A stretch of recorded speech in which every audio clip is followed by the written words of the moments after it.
What's up, everybody? Happy Wednesday. Hope all you're having a great day so far. Getting into this episode of GH, I enjoyed this episode. First of all, these stupid kids. My fault. You know me. I have to pour my drink. You know I have to have it.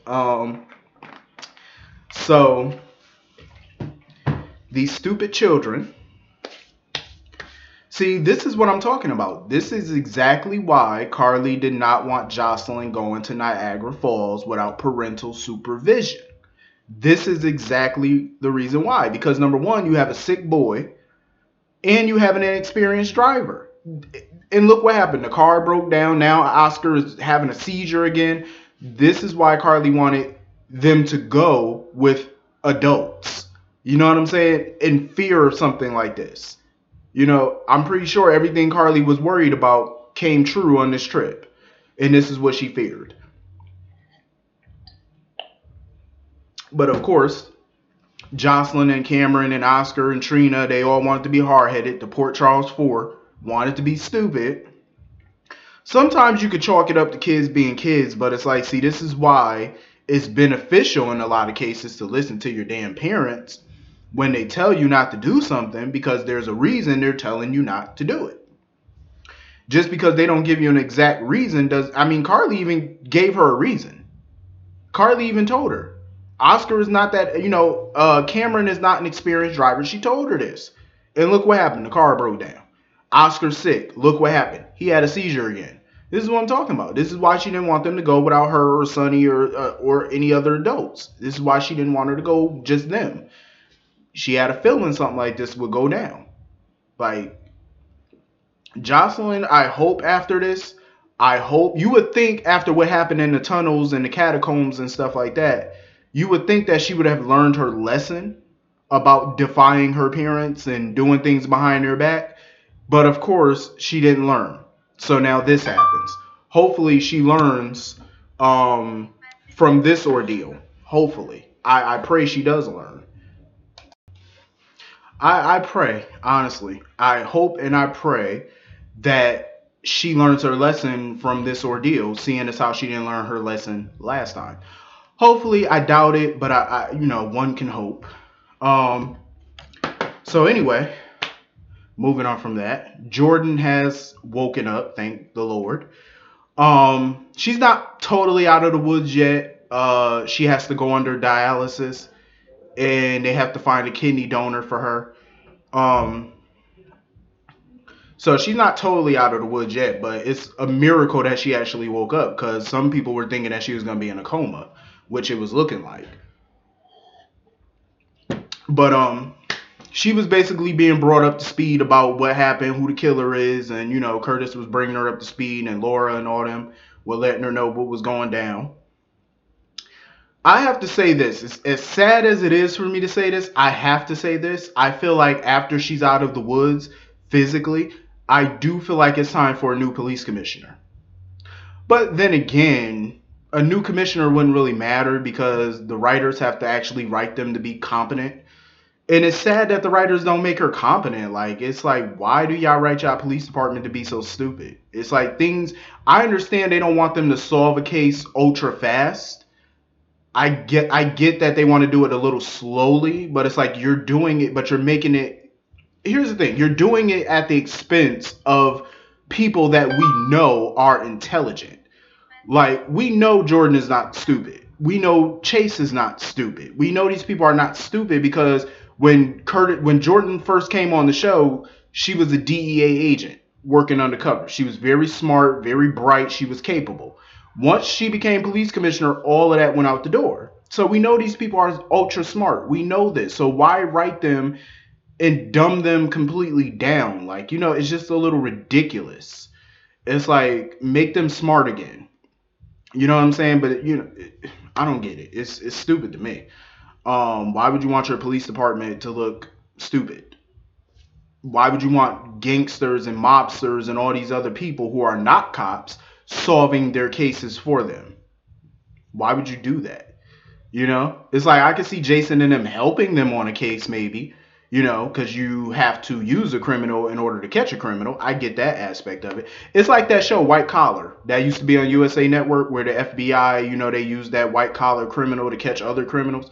You know what I'm saying? I get that because they have the mind of a criminal. I get that. But to let them actually solve your cases for you, I was like, no, that's a problem because it makes you look dumb. It does. It just makes you look silly. Like, why? Come on now. So anyway, they finally got Kevin out the basement. Um, Jason is on the hunt for Carly because he found her phone in the parking lot and he don't know where she is. So he's been brought up to speed about Ryan. And he's sure that Ryan was the one that was in the room next to Carly. So now he knows that Ryan has Carly basically. Um, for me, I feel like Kevin should have to face repercussions because he's known about this for many years. A lot of people said that he knew about this from day one. He actually helped Ryan escape the fire. It had him locked up. So you knew about this since day one, and you haven't told anybody this in over 20 years. You should lose your license to practice medicine. I think that if I don't want to see him go to prison. I'm gonna be totally honest. I don't want to see him go to prison, but I do want to see people actually upset with him because they have a right to be upset with him. He unleashed all of this, you know, and he should lose his medical license, or at least not lose it, but at least be suspended from practicing medicine for quite a while. You know how they suspended Alexis's law license? They should do that with his medical license. It's only fair. He should have to face some type of repercussion for this. You knew a dangerous psycho was still alive and you did not alert the authorities. You didn't tell anybody. You didn't say a damn word. Nothing. And you knew about this for years. Like, come on now. You got to face some type of repercussions for this. Something.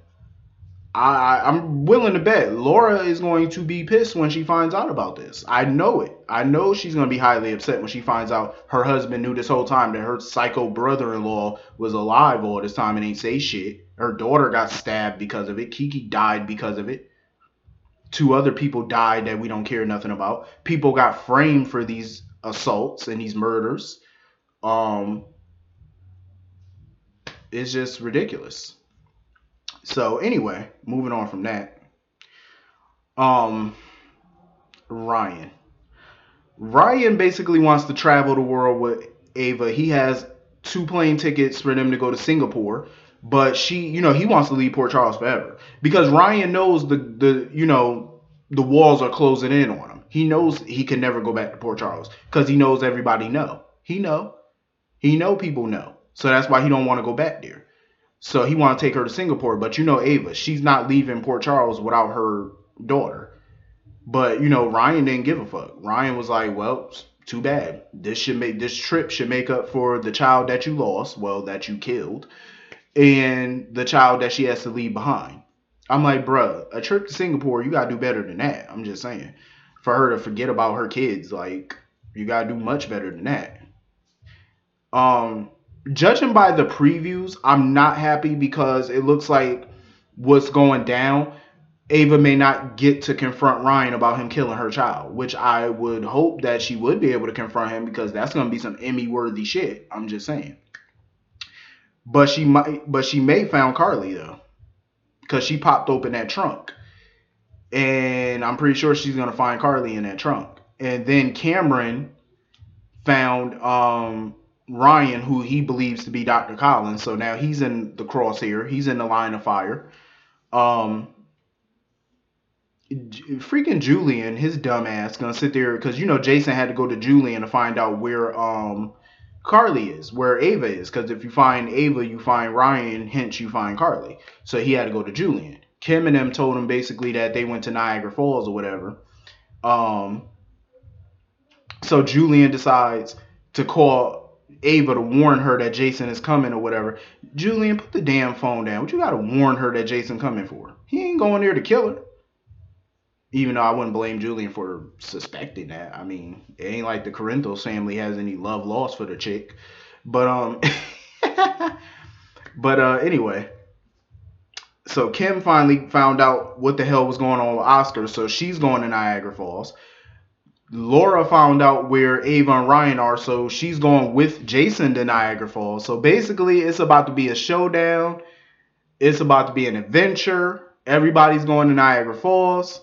Sonny is still somewhere in Turkey, oblivious to what the hell's going on with his pregnant wife. Shit is just hitting the fan right now. And the Port Charles 4, they're in trouble. Um, I wonder though, because some people were saying that what if Oscar is the kidney donor? Like, what if he dies, but he's the kidney donor for Jordan? That's possible. I'm expecting somebody to die, and I'm expecting somebody to give up their kidney to Jordan. That's what I'm expecting, because everybody right now is in jeopardy of dying. Well, the people in Niagara Falls, they're in jeopardy of death at this point, and Jordan needs a kidney bad. So it makes sense. I was hoping they wouldn't kill off Oscar because I kind of warmed up to the character, and he's a Quartermain. I'm tired of seeing Quartermains die on this show. So hopefully they don't kill him off. I hope not. I know some people don't like the character, but for me, I warmed up to the kid. I don't want to see any more kids die on this show. Like, it's kind of depressing. Like, it really is. But anyway, that was pretty much the whole episode. Hit the comment section. Let me know what y'all thought about this episode. I will see you all tomorrow. Have a great day. Peace.